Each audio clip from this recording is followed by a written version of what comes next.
Hi, my name's Kevin Hicks. Welcome to the History Squad. Now, today's video has been voted in by my Patreon members. Hey guys, thanks a million. They've requested that I give some more stories of my time as a British soldier, particularly my time in the Autobahn Control Detachment, part of the Berlin garrison in 1976 to 79. So you imagine I'm fresh out of what people call nowadays police college, Royal Military Police basic training, and then police college. And we're all excited. We've been promoted. We're lance corporals. We're going to face the military world. We are the red caps. And it's quite exciting, really. And we all sat down, and our sergeant there, Tom Lamont, he was going, you're going to Catterick, you're going to Munster, you're going wherever. And he come to me and he says, oh, Corporal Hicks, you're going to Berlin. Oh, wow, Berlin. I think I may have told some of these stories in the past of how I go to Luton Airport and my name is over the tannoy, and then I end up being handcuffed to a prisoner because I am military police and I'm escorting an absentee and deserter back to Berlin. So we fly, we land, I hand over the prisoner. And you can see the Berlin Wall as you land. And it's wow. You can see the Brandenburg Gate as you actually circle the plane around, and you're really excited. And then I get picked up by a fantastic looking Opel Admiral military police patrol vehicle and a couple of guys, hi, and we drive right the way across Berlin. I didn't realize Berlin was so big, but ever present, just to the right every now and again, you can see the Berlin Wall, you can see the goon towers, the searchlights. This is serious stuff. And then when we pull into our headquarters, there were great big German army and Nazi headquarters at the back of the Olympic Stadium. Wow! And as I walk in, this is blowing my mind. It's quite fantastic. And I'm called into the duty room there, the little police station. Yeah, right, Corporal Hicks, Lance Corporal Hicks. Oh, yeah, staff. He says, you're not stopping here, don't unpack. You're off to Helmstedt. You're going to become part of the Autobahn Control Detachment. I hadn't got a clue what he was talking about. He says the sweep will be in later on. We'll introduce you, and then in the morning you can go back down to Helmstedt with them. Go back down? Go back down where? I didn't even know that the Royal Military Police had a patrol twice a day, one going up, one going down on the East German corridor. Now, to anybody who doesn't know, the East German corridor was linked to West Germany, going right the way through the communist zone up to Berlin. And it was quite dangerous. When I look back on it, I think to myself, wow. Now, that my first trick down, I was just big eyes. Wow, there's a Russian vehicle there. Wow, look at that Russian armored car. Wow, there's a Russian tank, and I leave. And the two guys are taking me down, Speedy Dams and Tom Palmer. Still remember their names. Hey, guys. And when I get into this tiny little military police unit at Helmstedt, right on the East-West German border, and show me room, and I have to, I suppose, learn the ropes as the new guy. And going through the checkpoint system, it's quite something. So on the West German border, you have Checkpoint Alpha, the British, or tripartite should it be, the British, American, and the French checkpoint for all people traveling up to Berlin. They have to book in through it. But then about 300 yards, you have the Russian checkpoint, and you have to book in through them. Don't get even a full stop wrong. They'll send you back. It's not right. So you're booking through them, and there's the Russian soldier, Brajausta, Spasiba, and it's all very, very formal, and in you go, and there's this smell inside the Russian checkpoint of these heavy cigarettes they smoke. Now, I used to smoke in those days, and I've shared a Russian cigarette with a Russian soldier, and I will tell you, they're disgusting. Yeah, but I don't smoke anymore. I'm a good guy now. But anyway, you book through, and off you go, pretty much straight up to Berlin. Except halfway through, you go through a Russian training zone, and you will see everything.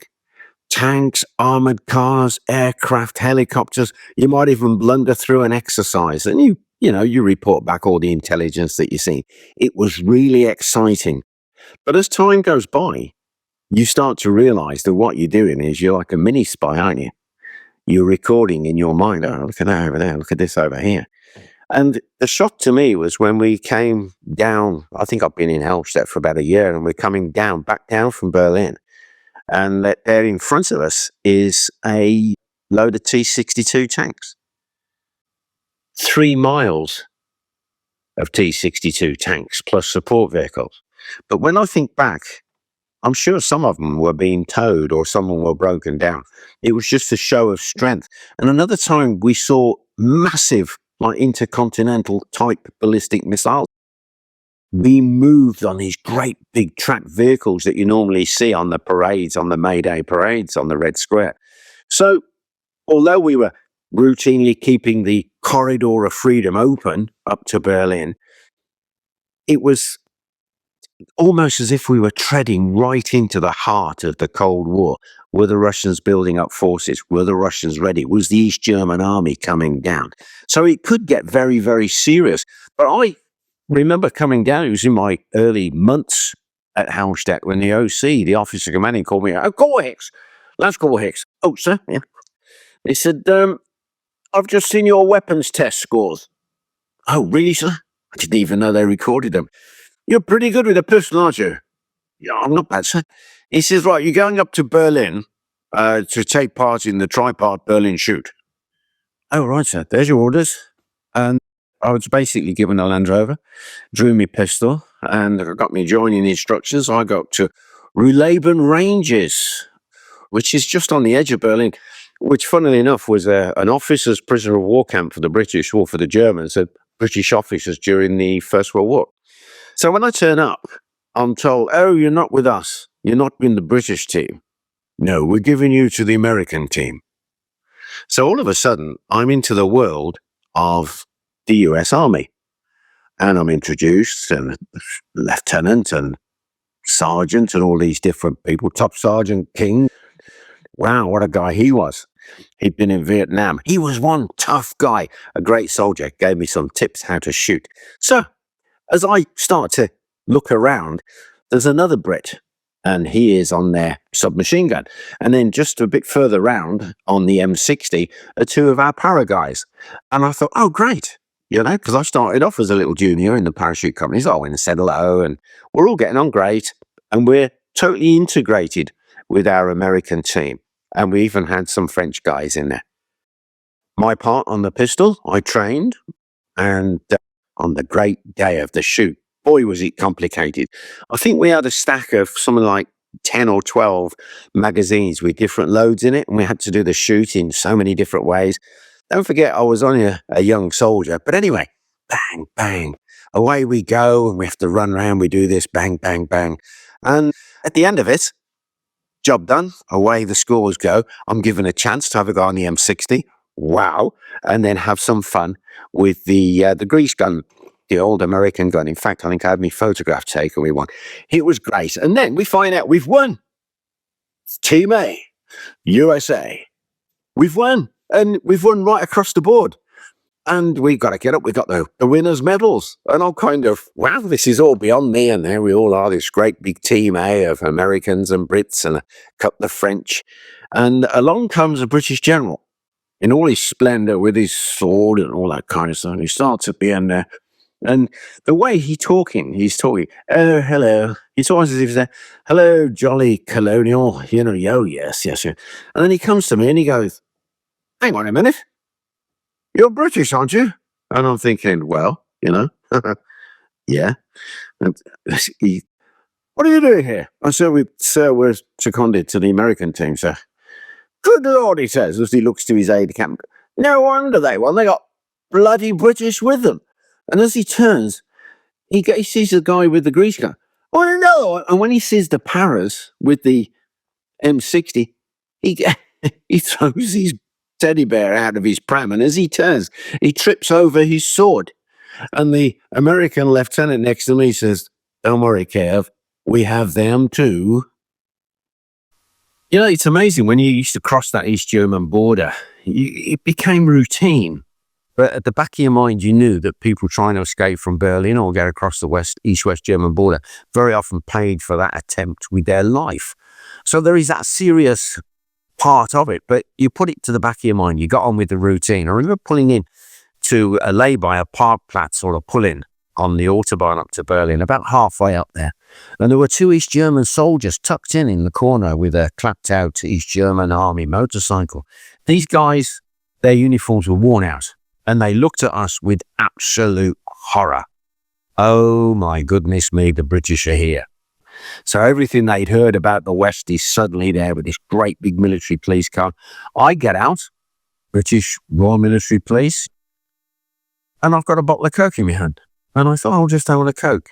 I never even thought, hang on, these are East German soldiers. I just saw 2 squaddies, dusty, walked over, gave them a Coke. And they were shocked. And I said to one of them, I got my Coke. I says, drink it. And they says, no. And I said, no. I says, warum, why? Warum, no. Souvenir. And he put it into his pannier on his motorcycle, and they very quickly scarpered away. And I realized when I spoke to our Russian interpreter, Sergeant Major Gray, about this, he says, if they'd have been spotted receiving that Coke, they'd be in big trouble. However, on the black market, that single bottle of Coca-Cola will be worth a fortune to those soldiers. So it's just these kind of quirky little things. Like, we're just about to go on patrol from West Germany up to Berlin on what's called the sweep, sweep the patrol, when we're told we've got to hold on because we've got a high-ranking officer wants to see exactly what we did. High-ranking officer, he was the second in command of the Royal Military Police, Deputy Provost Marshal. He comes in very friendly. I remember him. I've met him several occasions, and he says, straightforward, I'm just getting a lift. The thing is, though, when we book in through the Russian checkpoint, they see that we have a high-ranking officer. Oh my goodness me, things would change. Off we go. And straight away I realized that we got Volkspolizei, the East German police, who we didn't recognize as an authority, but I do know they hated us. They really did hate us of the West, the military police particularly. And as I'm driving along, keeping to the speed limit, and the car comes alongside, and in the back seat is somebody taking a photograph. So I accelerate a little bit and a little bit more. To slow us down, they bring another police car to overtake and slow us down in the front. And the Provost Marshal simply says, Call Hicks, can you outpace these? Well, we've got this Opel Admiral. So I floored him. And they are chasing us.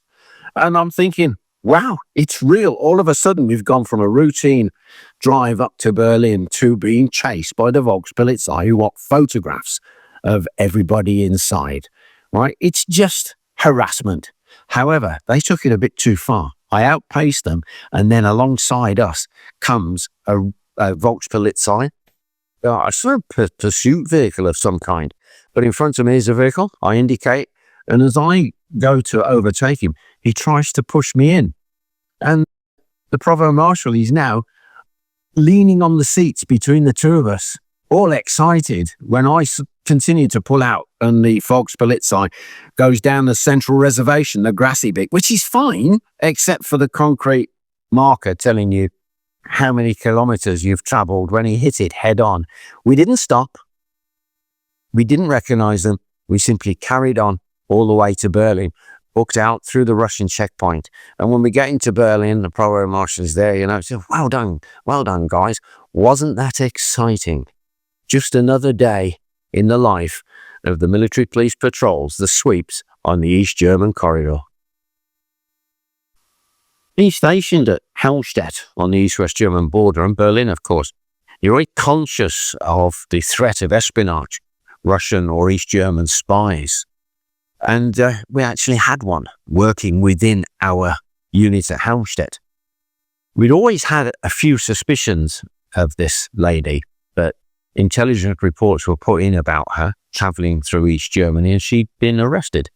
And I ended up being one of her escorts on a court of inquiry, which was actually held at Hallstatt. So I sat there with this lady opposite who'd served me many a beer. And we're chatting away. And I said to her, so if I get this right, you were born in Berlin before the Second World War. As a young teenager, though, you were in Berlin through the war. So did you ever see Hitler? And she looked me right in the eye. She said, I met him once. She was Young Maidens League. And in that brief moment, I had somebody who'd actually been in the presence of Adolf Hitler. And I said to her, what was he like?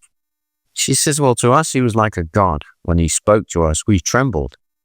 But of course, he was all that we had. You must remember that, Kevin. And interestingly, afterwards, she kept her job. The rumor is that she turned double agent. I'll never know the truth. I was just a corporal on the sideline, just doing my job. But it just goes to show the different things that could actually happen when you're that close to such a sensitive subject. The Cold War, to many, it wasn't cold. It was actually red hot. You know, it was serious stuff being stationed at Hallstatt. Even though it becomes routine, you were always conscious of people trying to escape the East-West German border or across the Berlin Wall and dying. But the East-West German border near Hallstatt, it was a rural border. Yes, there were guard posts here and there. But it wasn't like the Berlin Wall where you got the wall, the minefield and so on and so forth and all the goon towers. They set up some terrible booby traps, the East Germans did. And one of them was a set of 4 shotguns. It was just a breech, the trigger and a small barrel, which was rammed full of swarf, the waste off-cuttings of metal. And if that went off, it would slice you in half. They were awful things. But you had 4 of them, all aimed towards a central location. So there'd be a big spread. So if a family's getting through, they'd all be cut down. So there was this chap, and if my memory serves me correctly, he'd escaped from East Germany. He used to show members of the press where these guns were, and he'd learned how to unhook the booby trap trigger and bring one back over to the west, because some of these areas were quite remote. And press actually published what he was doing. And the East Germans then, of course, go and they have a look. Oh, yeah, one of our shotguns is missing. So they put another one in its place, and then they add another one and a different tripwire. And this chap went to different places and he did his trick of showing the press where it was. And then the one day he tricked a wire and they blew him in half. That East-West German border, that wall around Berlin, believe you me, it was deadly. If ever you go to Berlin, just to the left of the Reichstag as you look, there's a row of crosses. They are not placed there for fun. The people really did die at that point. But I've never forgot a lovely incident. I've just come off patrol out of East Germany. I've pulled up in front of the old checkpoint Alpha there. I'm filling out my log, and a little Trabant, I suppose, I think it was, these old little 2-stroke cars, pulls up just the other side of my military police vehicle, and an old chap gets out, and I thought, oh, he's lost P for Poland on the back of it. And he comes up, his wife has got out, or this old lady's got out the other side, I presumed it was wife, little head scarf, you know. They look a little bit down at heel, and he walks straight towards me, stiff, upright, yeah, and I thought, oh, he must be lost. And he says, hello, Corporal. Polish accent, but very clear, concise English. I says, hello, sir. I says, are you lost? No. You are the first British soldier I have seen since 1945. And I looked at him. So this is 77 now, right? 1977. And I said, well, sir, I'm sorry, you've lost me. He says, I was in the Free Polish Army. I fought the Nazis all the way through the Second World War. And he says, but I had to go home to Poland because of my wife. And she smiled. And I says, well, what, to Poland? He says, yes. And of course, they kept me. I went to prison. And eventually I was released and I just worked. But now I'm too old to work. They don't want to pay my pension. So they said I can leave. So here I am. I'm on my way to England. I says, wow, I was absolutely floored by this, you know, because it was such a special moment. And then he says, would you have a drink with me?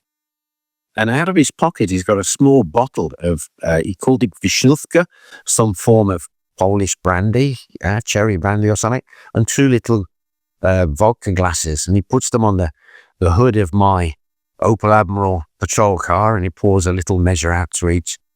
And we clink glasses and toast his return to freedom. Then he hugged me. Whew. Just remembering, yeah, the price of freedom, eh? Well, it's funny because I did need 2 years. In fact, I did 2.5 years there, got an extension. And I made a lot of friends. I lived amongst the Germans population. I made a lot of friends, the British Frontier Service, these old guys who did their patrolling and that. And they were great. And I remember one of them saying to me, would you like to come for supper before you leave? So it's a few days before I go. And I'm like, yeah, great. Okay. Be lovely. And I go down, and there's his wife, and this guy had been stationed in the Far East after Europe and things in the war. These were really interesting people. And we sat down, we're having a really nice German supper, when I can hear somebody playing up outside. There's a right old row going off in this German street, which doesn't happen, right? Especially back then. And I listen, heave it, and other people shouting, and I'm thinking, oh, is somebody being attacked? I say, excuse me, I'll go out and I'll see what it is. And I've pumped myself up. I'm not in uniform, but I'll punch somebody on the nose if I have to. And I go outside, and there isn't a ruckus of a fight or neighborhood discontent. The house next door, the one attached to the house I'm in, is on fire. And it's not a little on fire. It's on fire. The couple who live there, who own it, are trapped upstairs. There is smoke, black acrid smoke, pouring through the window. They're choking. People are running around like chickens with their heads cut off. And Corporal Hicks to the rescue. I run underneath the window and I look up. And straight away, I recognize it's one of our British Frontier Service guys and his wife. It's Jim. So I think Jim was from the war, right? So run round to their front door. I'm going to smash it in. But when I arrive at their front door, it's a work of art. Imagine a full-length crystal cut glass Spanish galleon. I couldn't smash that in. So I ran back round. Remember, the flames are coming up the stairs now. And I said, your front door. And Jim's got, what? What? I said, the front door. I says, is it all right if I smash it? And I think he says, yes, of course you can, Kevin. But imagine the swear words that come through. So I put a dustbin, a garbage can, straight through the door, opened it and ran in. You just don't think that I've just fed the fire with oxygen, haven't I? I go in straight. As soon as I've opened the door, I go straight in. Oh, I felt it rush and pull me in. But directly opposite me was a mirror. And the mirror has got flames. And I think the fire is in front of me or slightly to the side. It's not. It's in the room to my right. As I breathe in, I am getting burnt. There's hot smoke going down here. I can hardly breathe. I turn around. I couldn't see. And then just a flicker of light, and I realized that was the way back out. So I ran back out, and I thought to myself, they're going to die. These people are actually going to die. So I ran around the front, and the German people, the population there, they don't know what to do. And I shouted out in my perfect English, has anybody got a ladder? Now, I don't know what the German word for ladder is, but a German chap says, I've got one. And we run across the road. Now, don't forget the house now is really beginning to catch. And sure enough, he's got a great big long wooden ladder. And me, together with a few other German men, we unhook it off this wooden fence. I should have noticed when I unhooked this ancient German ladder, when the fence collapsed, that it had been there for a while. But hey, heat of the moment, excuse the pun, we ran back to the house across the street. This enormous long ladder, because it's an old-fashioned German house. I think it was 3-story, in fact, and they were at the top.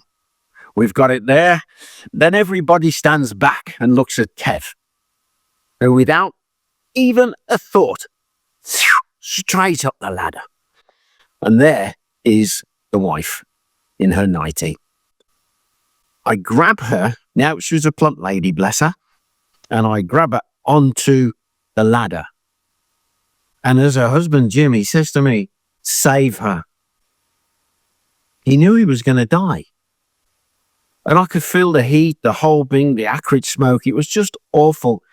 And I shifted her across me to here and held as tight as I could. And Jim, he's falling back into the smoke. So I grabbed him and I pulled him onto the ladder. The ladder that had been on the fence for so long, the fence collapsed when we moved the ladder. As soon as I've got them both safe, crooked onto the ladder went crack. And just for that moment, I'm staring this far from the wall of the house and I thought, oh dear. And then down the three of us tumbled. Fortunately, it was winter time, deep snow. I sprayed an ankle, burnt and singed me throat and lungs and eyebrows. Jim was bruised and his wife broke her ankle. And I went to see them the next day in hospital. Well, Jim wasn't in hospital, but his wife was. I just went in to see how she was. She was doing okay. She would last a year. I understand she died a year later. And a message that I received was that, hey, Kevin, you gave us an extra year and you gave me my life. And I'm kind of, wow, it's just Kev, you know. And then I'm finished with Helmstedt. Off I go to Northern Ireland and I'm learning a new whole set of things that military police do out in Belfast. When one day I'm walking past the 2IC's office, the captain there says, "Over Hicks," and I spin around, "Sir." He said, "I've got something for you, I want to show you." And I thought, oh, sugar, what have I done wrong now? I always think that in all my life, what have I done wrong now? And he says, just come in, sit down. And he opens the safe, you know, with the old combination.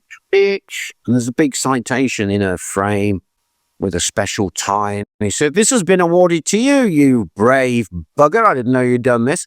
And I'd actually forgot. And he said, "There'll be a parade. Best bib and tucker."